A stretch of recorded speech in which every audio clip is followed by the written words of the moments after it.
Kwanza kabisa inatakiwa uangalie falme zako zimekaa namna gani kabla hujafanya jukumu la aina yoyote. Kila mmoja ana ufalme wake, na katika falme zetu kuna falme mbili. Kuna falme ya umaskini na kuna falme wa utajiri, na pia kuna mizimu ambayo ilikuwa ni waganga. Unapokuwa nayo, basi inategemea sasa wewe unaipeleka namna gani. Unaweza kuwa maskini au unaweza ukawa tajiri.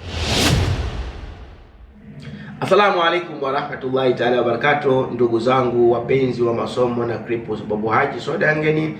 Leo nawaletea somo zuri ambalo linasema kwa nini watu tunakuwa maskini na tufanye nini ili kuweza kuondokana na umaskini.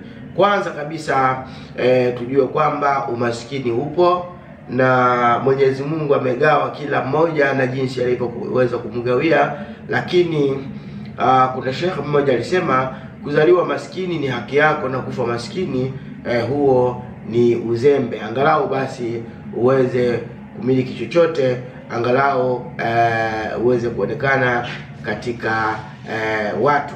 Hivi vitu vinawezekana, na namna gani unaweza kufanya na ni jinsi gani unaweza kufanya ili kuweza kujipa afueni. Kwanza kabisa inatakiwa uangalie falme zako zimekaa namna gani kabla hujafanya jukumu la aina yoyote. Ufalme wako ndio unaweza ukakupa mali, ufalme wako ndio unaweza kukupa umaskini, mizimu yako ndio inaweza ikakupa jambo la aina yoyote ambalo unaweza ukaliomba kwa kadari za Mwenyezi Mungu Subhanahu wa Ta'ala. Lakini ukisema nasoma dua na mtegemea Mwenyezi Mungu pia ukajifungia ndani, basi ni kwamba unajikaribishia umaskini wewe mwenyewe. Kila mmoja ana ufalme wake, na katika falme zetu kuna falme mbili. Kuna falme ya umaskini na kuna falme wa utajiri. Sasa unapokuwa karibu na ule ufalme wa umaskini, basi ni lazima utakuwa maskini. Lakini utakapoweza kupata njia ya kuweza kuwavuta wale waliokuwa na uwezo, basi na wewe angalau utajikwamua katika maisha, utakuwa